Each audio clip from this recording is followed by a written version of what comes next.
જામનગરના કાલાવડ શહેરમાં સોનીની દુકાનમાં ચોરી થઈ. ચોરી સીસીટીવીમાં કેદ થઈ છે. કાલાવડ શહેરમાં માંડવી ચોકમાં આવેલા મંગલમ જ્વેલર્સમાં ચોરીનો બનાવ થયો. ચોરી કરતી મહિલા સીસીટીવીમાં કેદ થઈ. મહિલા સોનીની દુકાનમાંથી વેપારીની નજર ચૂકવી ₹5.93 લાખના દાગીના ચોરી કરી ગયાની શંકા. પોલીસ દ્વારા સીસીટીવીના આધારે ચોરીની તપાસ હાથ ધરી છે.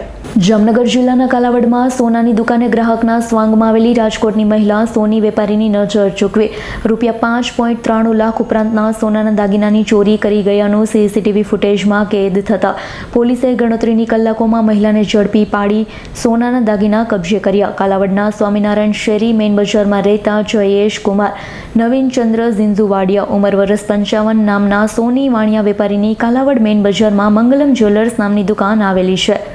બપોરના સમયે એક મહિલા સોનાની બુટ્ટી ખરીદી કરવા આવી હતી. વેપારીએ પૂછતા તેણી રાજકોટથી આવી હોવાનું અને પોતાનું નામ કિરણબેન ભૂપતભાઈ સોલંકી જણાવ્યું હતું.